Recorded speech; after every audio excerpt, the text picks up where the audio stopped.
Chinese fisherman na nangingisda sa Bao de Masinloc pinalayas daw ng BIFAR. Itinaboy at pinalis daw sila habang nangingisda. Isinapubliko yan ng Chinese state media sa isang interview sa Chinese fisherman. Nayayabangan daw ang mga Chinese sa BIFAR. Nito lang kasing nakaraang linggo, diba? Pumalag ang BIFAR sa tangkang pagharang sa kanila. Imbis kasi na huminto ang barko ng Pilipinas, mas binilisan pa nito at nagresulta sa banggahan ng BIFAR at Chinese Maritime Militia. Maririnig sa video noon na tuloy-tuloy lang, wag niyong pansinin ang mga yan. Tuloy-tuloy lang ang takbo natin ang pagkakang. Oo, sobrang nagiging agresibo ng BIFAR. Karapatan naman nating mag-ledyang, diba? Ba't kasi tayo haharangan ng China? Dito nanawagan pa ang Chinese Maritime Militia, China Coast Guard sa BIFAR. Itigil lang pagmamatigas na pumasok sa kanilang teritoryo. Huwag din daw baliwalain ang radio challenge para hindi magresulta sa banggaan. Oo, China pa talaga ang nagsasabi niyan.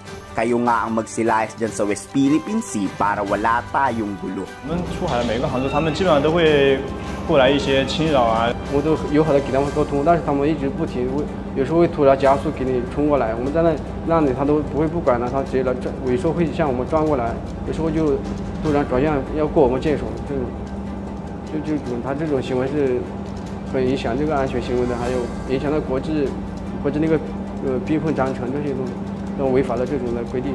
Bao de Masinloc ang isa sa may pinakamaraming nahuhuling isda. At para mas madami pang mabingwit, pinapalayas ng BIFAR ang mga Chinese fisherman doon para tayo ang makinabang sa dapat naman talagang para sa atin.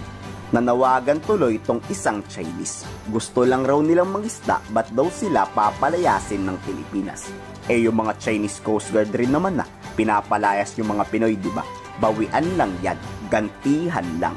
游过来捣乱这里就可以了，让我们可以正常的捕捞那些鱼，让生活过得美好一些。 Nagde-deploy ang Pilipinas ng speedboat para palayasin ang mga Chinese. Sa takot daw nila na baka mapahamak pa ang mga Chinese, umaalis na daw sila ng kusa pag nandyan na yung mga speedboat na nagpapalayas sa kanila.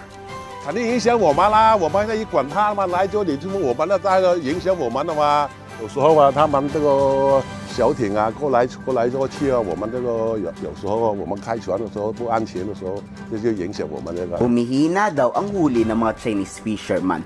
Bakit? Gumagamit raw kasi ang mga Pilipino ng lasso. Mas marami ang huli kaysa sa kanila. Illegal raw ang gawain ng mga Pilipino. Kaya daw wala nang madaming mahuling isda ang mga Chinese. 菲律宾人吗？是菲律宾人了吗？你们怎么看到他们？这放毒什么毒我都不知道，这放毒有的我们那个鱼死了，浮上来了我们看见了。 Kung totoo man ang pinagsasabi ng mga Chinese na ito, aba tama lang yan sa inyo. Kawawa ang mga Pilipinong pangisda pag kayo ang nagpapalayas sa amin. Karma yan sa inyo.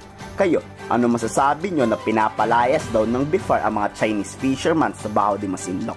Ikomento sa baba ang iyong salog.